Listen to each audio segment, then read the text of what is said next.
नमस्कार, मैं हूं मृत्युंजय कुमार झा।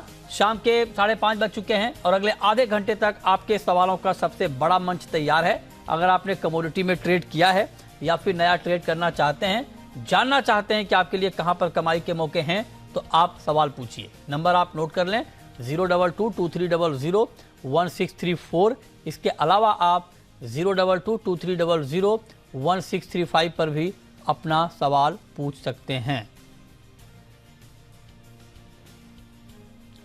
और चलिए, आज की चर्चा में हमारे साथ 4 खास मेहमान हैं। हमारे साथ हैं अनुज गुप्ता, IIFL सिक्योरिटीज़ के, बीरेन वकील हैं पैराडाइम कमोडिटी के, संजय जैन साहब हैं MD हैं TT के, और साथ ही हमारे साथ JP ब्रोकर के JP सरस्वत भी होंगे। आप सभी का बहुत बहुत स्वागत है। लेकिन सबसे पहले हम बात करने वाले हैं कि इस वक्त मार्केट में एक्शन क्या हो रहा है। तो आप देखिए, गोल्ड में करीब 250 रुपये की नरमी है और चांदी का भाव इस वक्त करीब 600 रुपये नीचे ट्रेड कर रहा है। तो गिरावट है सोने और चांदी की कीमतों में। अंतर्राष्ट्रीय बाजार में भी गिरावट का रुख है। चांदी में गिरावट इनफैक्ट ज़्यादा है ग्लोबल मार्केट में, ऑलमोस्ट 1.25 से 1.5% के आसपास की, लेकिन गोल्ड में 0.5% की कमजोरी ग्लोबल मार्केट में दिख रही है। इसके अलावा कच्चे तेल की बात करें तो क्रूड का मार्केट दबाव में है, लेकिन बहुत ज़्यादा नहीं। एक रेंज बाउंड ट्रेड आप कह सकते हैं ग्लोबल मार्केट में। MCX पर करीब 1% की तेज़ी इस वक्त कच्चे तेल की कीमतों में दिख रही है। इसके अलावा मेटल मार्केट को देखें तो एल्युमिनियम, लेड, कॉपर, जिंक, ये सारे के सारे मेटल इस वक्त दबाव में ट्रेड कर रहे हैं, लाल निशान में ट्रेड कर रहे हैं। तो मेटल में एक बिकवाली का माहौल है, दबाव का माहौल है। चाइना में जो डिमांड घटने की आशंका है उसने मेटल मार्केट के सेंटीमेंट को भी कमज़ोर किया है। इसके अलावा कॉटन को अगर आप देखें तो कॉटन में बहुत तेज़ गिरावट है। 700 रुपये से ज़्यादा की गिरावट के साथ MCX पर कॉटन का भाव 31,510 के स्तर पर है। 730 रुपये नीचे इस वक्त MCX पर कॉटन में ट्रेड हो रहा है। इसके अलावा ग्वार, जी हाँ, ग्वार सुर्खियों में है पिछले कई दिनों से। और आज भी आप देखिए, ग्वारगम का वायदा 6% के ऊपरी सर्किट पर बंद हुआ है। 13,183 के स्तर पर है ग्वारगम का भाव। और ग्वारसीट का भाव 5% से ज़्यादा बढ़ के 311 के ऊपर चला, 311 रुपये बढ़ा है और 6,340 के स्तर पर ग्वारसीट का वायदा बंद हुआ है। तो ये मार्केट का ताज़ा हाल है, ताज़ा अपडेट है कि किस तरह का एक्शन आज हुआ है और किस तरह का एक्शन आज हो रहा है। चलिए, लेकिन सबसे पहले हम बात करेंगे ग्वार की। हॉट कमोडिटी है इस वक्त की। बीरेन जी, क्या हो रहा है सर ग्वार में? लगातार सर्किट, आज भी 6% का ऊपरी सर्किट। क्या लगता है यहाँ से आपको आगे मार्केट? केवल 14 दिन में इसमें 8,800 से 13,180 तक का प्राइस आया है। तो ये जो इसकी जो जियोमेट्रिक डिग्री है राइस की, वो करीबन 80-85 का एंगल है। मुझे ऐसा लग रहा है कि शायद ये यूफोरिक तेजी है, उन्माद है इसमें। तो उन्माद का कोई ध्यान नहीं निकाला जा सकता। अच्छा, आप कह रहे हैं कि उन्माद का कोई ध्यान नहीं निकाला जा सकता है। लेकिन सर, प्रोडक्शन को लेकर के अभी तस्वीर साफ हुई नहीं है। अलग अलग आंकड़े ट्रेड की तरफ से आ रहे हैं। आज कुछ एक्सपर्ट हमारे साथ से थे जो 60 से 65 लाख, किसी का कहना है कि 65 से 70 लाख, कोई 1 करोड़ बोरी का भी टारगेट दे रहे हैं। आपका कुछ ध्यान बन रहा है क्या उत्पादन के आंकड़ों पर? इसमें सप्लाई डिमांड या जो बैलेंस शीट होती है वो हमेशा एक, मैं इसको ऑलवेज फन के हिसाब से देखता हूँ। क्योंकि अगस्त सितंबर में हमने 1.25 करोड़ फसल की बात सुनी थी। बीच में कुछ 85-90 लाख की बात आ रही थी। अब कुछ और नंबर आ रहा है। तो तेजी में गवार कहीं गायब हो जाता है और मंदी में वापस हवा में से पैदा हो जाता है। तो मैं नंबर्स पे नहीं जाना चाहता हूँ। आप नंबर पे नहीं जाना चाहते हैं, ठीक है। उत्पादन के प्राइस के नंबर पर तो जाना चाहेंगे सर।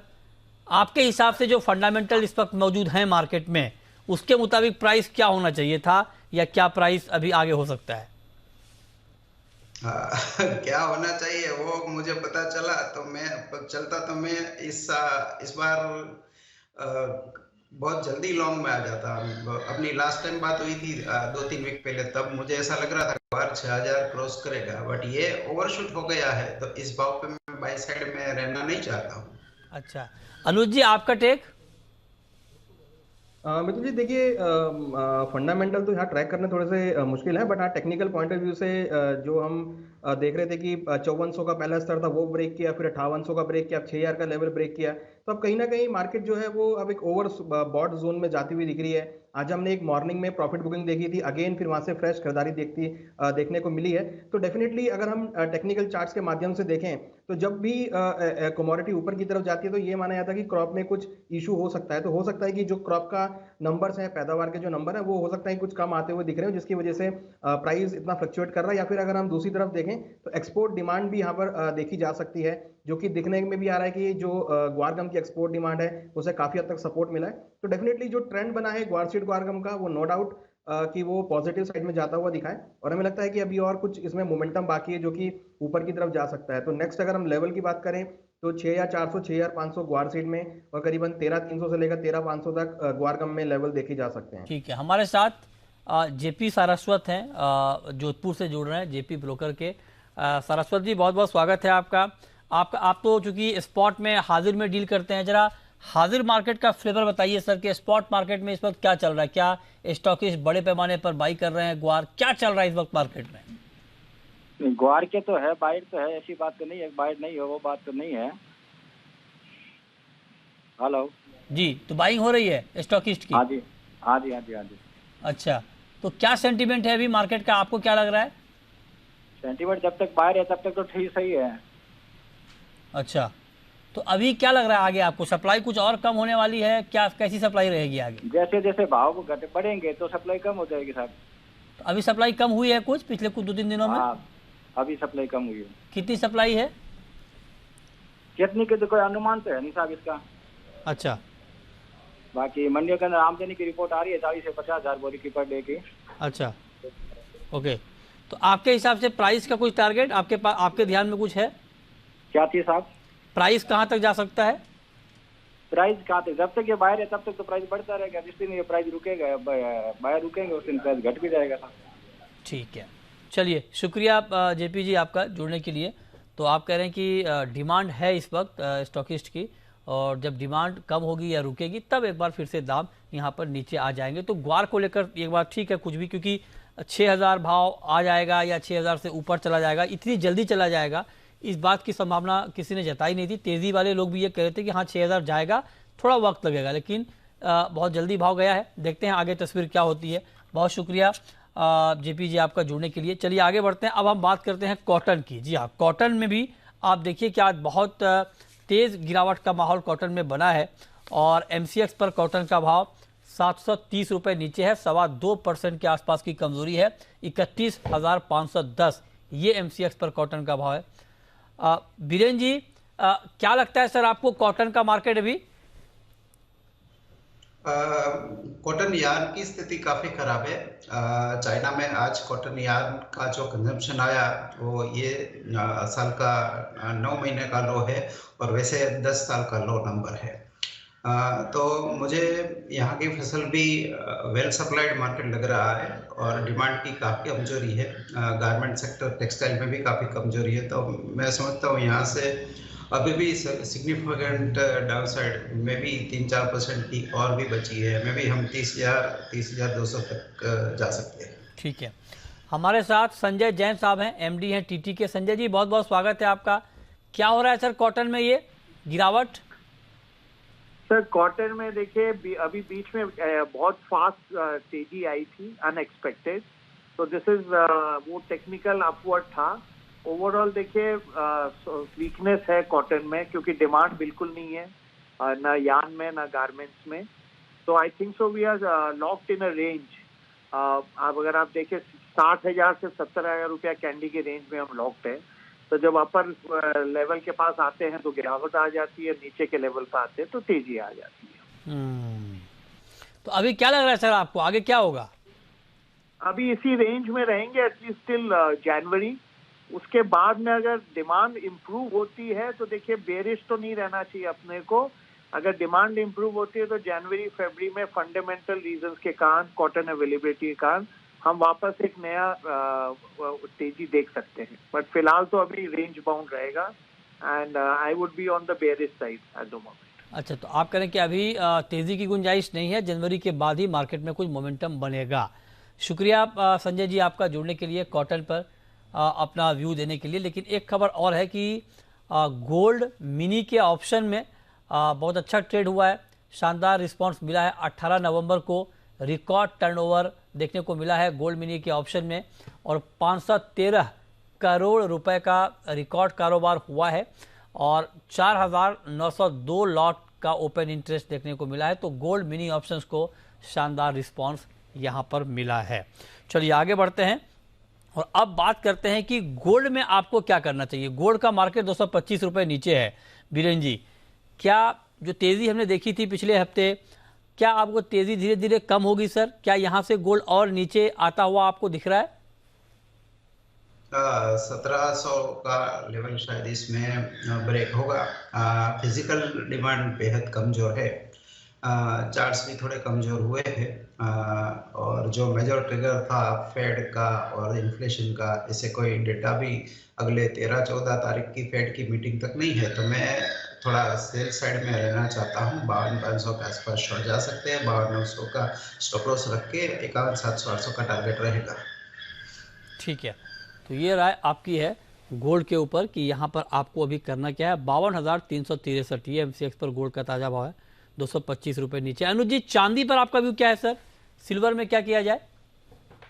देखिए, चांदी अगर देखें तो कहीं ना कहीं 60,000 के ऊपर सस्टेन कर रही है। वहीं हम देखें तो एक ऊपर में 61,000 एक रेजिस्टेंस बना लिया है। मुझे लगता है कि एक मार्केट चांदी का रेंज में रहेगा, नीचे में 59,500 और ऊपर में 61,000। तो इस रेंज के बीच मुझे लगता है कि चांदी मूव कर सकती है। इंट्राडे पर्सपेक्टिव से मुझे लगता है कि मार्केट इसी रेंज में ट्रेड करता हुआ दिखाई देगा। इंटरनेशनल पर्सपेक्टिव से देखें तो करीबन $20.5 नीचे में और ऊपर करीबन $20.80 ये रेंज रहेगी। ऊपर में अगर 61,000 के आसपास जाए तो वहाँ बिकवाली का ट्रेड लें, नीचे 59,500 के आसपास है तो खरीदारी का ट्रेड ले सकते हैं। ठीक है, अगला सवाल पराग का है, पूछिए Parag ji. Hello, good evening sir. Good evening, पूछिए। अब गोल्ड और नीचे जाएगा क्या सर? और आज के लिए गोल्ड में क्या करना चाहिए? आज के लिए गोल्ड में क्या करना चाहिए? ओके, अनुज जी बताइए आपके हिसाब से आज क्या करना चाहिए?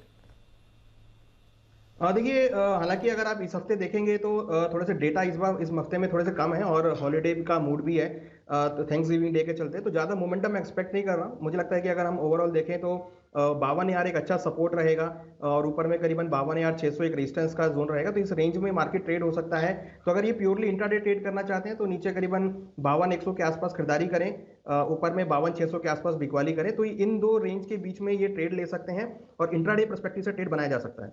ठीक है, अंकित हैं हमारे साथ मुंबई से, पूछिए Ankit ji. Good evening Mrityunjay. Good evening, पूछिए।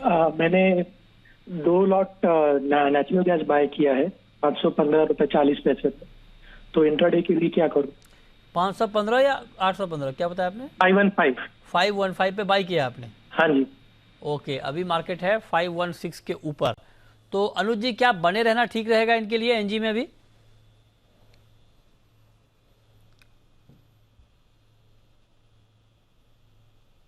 देखिए, नेचुरल गैस की अगर बात करें तो नेचुरल गैस में हमें लगता है कि मार्केट भी एक रेंज में रहेगा। हालांकि ऊपर में 525 एक रेजिस्टेंस जोन है, तो अगर ये ट्रेड लेना चाहते हैं तो 525 के आसपास बिकवाली का ट्रेड ले सकते हैं। हमें लगता है कि भाव एक बार नीचे 500 के लेवल के आसपास आएंगे और नीचे 500 के आसपास मिलते हैं तो वहाँ पे खरीदारी का ट्रेड भी बना सकते हैं। खरीदारी के लिए जो स्टॉप लॉस रहेगा 485 का रहेगा और बिकवाली के लिए स्टॉप लॉस रहेगा 540 का। ठीक है, फरहान है नेक्स्ट कॉलर हमारे साथ, पूछिए फरहान जी। गुड इवनिंग सर जी। गुड इवनिंग सर जी, मेरा पहले मुझे 1 मिनट दीजिए, मैं सवाल दोहरा दूं अपने। हाँ, और मेरा बीरेन वकील सर से सवाल है। पहला सवाल है मेरा मेंथो ऑयल पे, क्या मेंथो ऑयल यहाँ से बढ़ेगा या नहीं बढ़ेगा या नीचे आएगा, क्या है इसके अंदर, ये तो बढ़ के ही नहीं दे रहा। और दूसरा सवाल मेरा यह है कि सिल्वर क्या 57-58 आएगी तो क्या बाइंग लेवल वो बहुत बढ़िया रहेगा, बॉटम माने उसको? बताइए बीरेन जी, दोनों सवालों के जवाब क्या हैं आपके पास? टेक्निकली इस लेवल पे मैं सेल साइड नहीं करना चाहूँगा। मेरा जो सेल का लेवल 980 के आसपास का था और 950 तक का ऑब्जेक्टिव था, वो आ चुका है। अब वापस 970 980 आया तो बेचेंगे, तब शायद शॉर्ट सोचेंगे। सिल्वर के बारे में 57-58 फिलहाल तो काफ़ी अहम सपोर्ट दिख रहा है। 58 के आसपास बाइंग किया जा सकते हैं, बट इसको फर्म बॉटम मान के विदाउट स्टॉप लॉस में एडवाइस नहीं दूंगा, क्योंकि सिल्वर में वॉलेटिलिटी इतनी बड़ी रहती है, जैसे 3 महीने में 10,000 रुपया का मूव हमने देखा, तो मैक्सिमम इसमें 1200-1500 का स्टॉप लॉस होना चाहिए।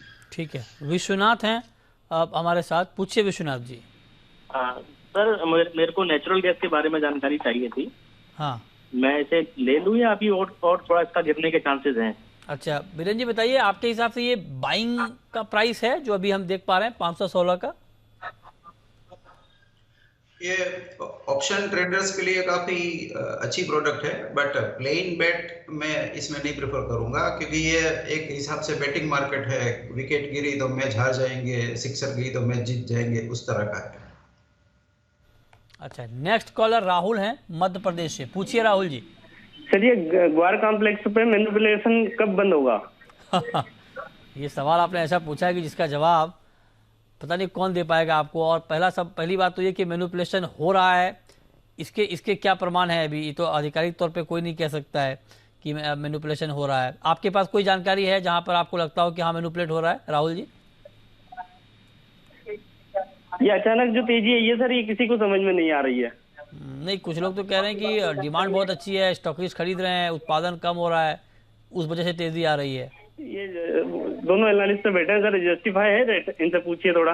हाँ बताइए बीरेन जी, पूछ रहे हैं कि ये समझ में नहीं आ रही है तेजी इनको ग्वार की।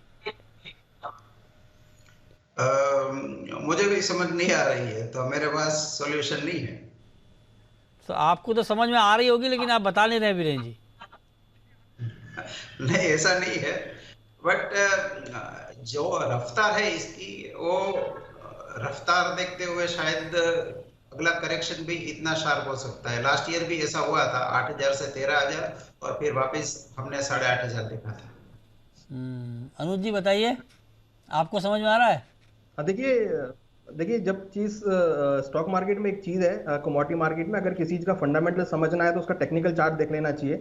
उस टेक्निकल चार्ट के अकॉर्डिंग अगर ब्रेकआउट या ब्रेकडाउन हो तो उसमें ट्रेड करना चाहिए, क्योंकि कई बार क्या होता है कि फंडामेंटल उतने क्लियर नहीं होते जितना मार्केट में आपको प्राइस क्लियर कर देता है। तो अगर आप ग्वार का टेक्निकल चार्ट देखेंगे तो ये क्लियर इंडिकेशन दे रहा था कि जो ट्रेंड है वो यहाँ से रिकवर होगा। तो वो रिकवरी अगर आप टेक्निकल चार्ट को फॉलो कर रहे हैं, अगर कोई ट्रेडर टेक्निकल चार्ट को देख रहा है तो वो उसके सामने फंडामेंटल की कोई वैल्यू नहीं रह जाती, फिर वो टेक्निकल चार्ट को फॉलो करना स्टार्ट कर देता है। तो अगर नहीं समझ में आ रहे फंडामेंटल तो बेटर है कि टेक्निकल चार्ट देखें, आपको प्राइस सब कुछ दिखा देगा कि क्या होने वाला है प्राइस वाला। बताइए, आप बताइए। जी सर, अभी क्या होने वाला है, आपका चार्ट क्या कहता है? देखिए टेक्निकल चार्ट्स देखिए, हम अगर आप देखेंगे हिस्टोरिकली तो कंटिन्यूसली पहले 5400 का एक पड़ाव था जो उसने ब्रेक किया था, जो कि इसका कॉन्ट्रैक्ट हाई भी था। उसके बाद से आप देखेंगे तो 5800 का एक लेवल था, वो ब्रेक किया। अब जो हमें लग रहा है टेक्निकल चार्ट में एक बार लग रहा है कि 6400 6500 के स्तर को ये छू सकता है ऊपर में, तो वहां तक एक बार लग रहा है कि ग्वार सीट 6500 के लेवल को टच कर सकता है और ग्वारगम करीबन 13,300 13,500 के लेवल को छू सकता है। तो ये लेवल्स हैं जो अभी लेटेस्ट लगते हैं कि मार्केट में आ सकते हैं। अरे बीरेन जी, आपके पास कौन सा चार्ट है? सर देखिए, अनुज जी को चार्ट में दिख गया और आप नहीं देख पा रहे हैं। मेरे पास ऐसा चार्ट होता तो मैं खुश नसीब होता। तो अनुज जी तो आपके मित्र हैं, ले लीजिए उनसे चार्ट। अनुज जी, आप चार्ट देते क्यों नहीं बीरेन जी को, शेयर क्यों नहीं करते? नहीं सर, वीरेन जी तो हमारे गुरु हैं सर। नहीं, वीरेन जी तो हमारे गुरु हैं सर, उनसे हम सीखे हैं सर। गुरु हैं आपके और चेला के पास वो है चार्ट और गुरु के पास नहीं है, बताइए कैसे काम चलेगा? ठीक है, चलिए देखते हैं आगे क्या होता है। अगला सवाल अभिनंदन का है, पूछिए अभिनंदन जी। हाँ सर, गुड मॉर्निंग मृत्युंजय जी। जी गुड इवनिंग सर, पूछिए। सर सिल्वर हाइजर में 60,900 में लिया हाइजर में, तो सेल करा है, तो सर डाउन में मिलेगा भाव? बताइए बीरेन जी, आपका क्या ओवरऑल आउटलुक है सर चांदी के ऊपर?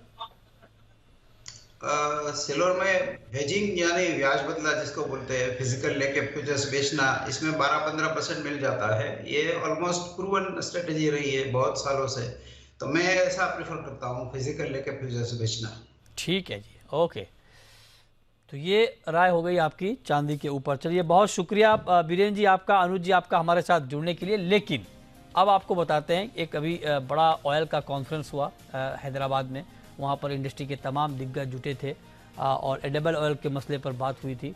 तो उस मौके पर पतंजलि फूड्स के CEO ने क्या कहा है तेल कीमतों को लेकर, आइए आपको सुनाते हैं। हमारे साथ हैं पतंजलि फूड्स के CEO मिस्टर संजीव अस्थाना। अस्थाना जी, बहुत बहुत स्वागत है आपका जी बिजनेस पर। मेरा सबसे पहला सवाल ये होगा कि पहले दाम बढ़े, उसके बाद फिर घटे, फिर बढ़ने लगे। अभी सर खाने के तेल के दाम को लेकर क्या सिचुएशन है? देखिए, दो स्थितियां उत्पन्न हो रही हैं कि जब भाव गिरे थे तो बहुत ज़्यादा गिर गए थे, ऑलमोस्ट 35 से 40% गिर गए थे। वो मार्केट का एक ओवर रिएक्शन था उस समय, और उसके बाद जब मार्केट ने रियलाइज़ किया कि ज़्यादा ही गिरे हुए हैं तो उसके बाद मार्केट ने रिएक्ट करके थोड़ा सा उसमें बढ़े हैं, लेकिन जो बढ़े हैं वो लेस देन हाफ बढ़े हैं। तो हम लोग को ये लगता है कि मार्केट एक स्टेबल फेज़ में है, थोड़े चेंजेस हो भी सकते हैं, लेकिन इन जनरल आप देखेंगे कि ±5% रेंज में मार्केट रहेगा अगले 2 महीने। क्या आपको लगता है कि अब वक्त आ गया है कि इम्पोर्ट ड्यूटी एडिबल ऑयल पर धीरे धीरे बढ़ाया जाए? हाँ, देखिए, अगर इंडिया में ऑयल सीड्स प्रोडक्शन, जो कि आत्मनिर्भरता का एक बहुत बड़ा मेजर मुद्दा चला हुआ है गवर्नमेंट का, तो उसमें अगर ऑयल सीड कल्टीवेशन आपको प्रमोट करना है तो किसानों को तो सपोर्ट करना ही होगा। वैसे अभी अच्छा ये है कि सोयाबीन की प्राइसेस भी MSP के ऊपर चल रही हैं, सारे ऑयल सीड्स का ऊपर ही चल रही हैं, लेकिन मेरे को लगता है कि ड्यूटी बढ़ाने का एक सरकार के पास सर्टली स्कोप है, क्योंकि भाव काफ़ी घटे हैं और गवर्नमेंट को ये टूल अवश्य इस्तेमाल करना चाहिए। लास्ट क्वेश्चन सर, आपको लगता है कि अब वक्त इसका भी आ गया है कि ऑयल सीड और ऑयल का फ्यूचर शुरू कर दिया जाए? मैं कहूँगा कि 200% सरकार को शुरू करना चाहिए, क्योंकि ना कि बेनिफिशियल ये इंडस्ट्री के लिए है, ये ट्रेड और फार्मर्स के लिए भी बेनिफिशियल है, और एक टूल है रिस्क मैनेजमेंट और प्राइस डिस्कवरी का, वो डेफिनेटली प्रोवाइड करना चाहिए, क्योंकि ये टूल्स ग्लोबली अवेलेबल हैं। तो इंडियन बिजनेसमैन और ट्रेडिंग ग्रुप्स हैं, फार्मर्स ग्रुप्स हैं, और जो पॉलिसी साइड से मेरे को सरकार को सीरियसली कंसिडर करना चाहिए कि इसको रीइंट्रोड्यूस करने के लिए। और इस मौके पर IBPA Indian vegetable oil producer association के प्रेसिडेंट और इमामी एग्रोटेक के CEO सुधाकर देसाई ने देश में पाम की खेती पर क्या कहा है, आइए आपको ये भी सुनाते हैं। इस वक्त हमारे साथ मौजूद हैं IBPA Indian vegetable oil producers association और इमामी एग्रोटेक के CEO सुधाकर देसाई। पाम की खेती बढ़ाने में IBPA का क्या रोल रहेगा? देखिए, एक तो डिलिब्रेशन एंड डिस्कशन एक तो चाहिए, और एक जो गवर्नमेंट स्कीम है national mission on oil palm, जो 13,000 करोड़ का प्लान है नॉर्थ ईस्ट और तेलंगाना, आंध्रा, अंडमान सारी स्टेट्स मिला करके, तो यहाँ अगर 2 मिलियन टन का भी एकरेज अगर हो जाता है, जो आज के दिन में 3.5 लाख टन है, वो अगर 20 लाख टन भी चले जाता है, उससे कम से कम 40 लाख टन या 35 लाख टन का पाम ऑयल का प्रोडक्शन हो सकता है अगले 7 से 10 साल तक। तो अभी कितना हो रहा है सर? अभी 3.5 लाख टन हो रहा है। अच्छा, लेकिन आप कह रहे हैं कि 3.5 लाख से बढ़ के 5 साल में 35 लाख टन तक पहुंच जाएगा? नहीं, 10 साल में 35 साल हो सकता, 35 लाख टन हो सकता है। स्मॉल कंस्ट्रेंट है कि सीड सैम्पलिंग्स के ग्लोबली इतना नहीं मिल रहा है, क्योंकि इंडिया का डिमांड ऑयल पाम का इतना बढ़ गया है कि ग्लोबली सब लोग अभी टाइप कर रहे हैं, मलेशिया, इंडोनेशिया, थाईलैंड, हर जगह से इंटरेस्ट है। तो एक ग्लोबल प्लेयर के लिए एक बिजनेस अपॉर्चुनिटी भी है, और इंडिया के लिए भी एक सीखने के लिए अपॉर्चुनिटी है, मलेशिया, इंडोनेशिया, इन कंट्रीज से ऑयल पाम में कैसे आगे बढ़े।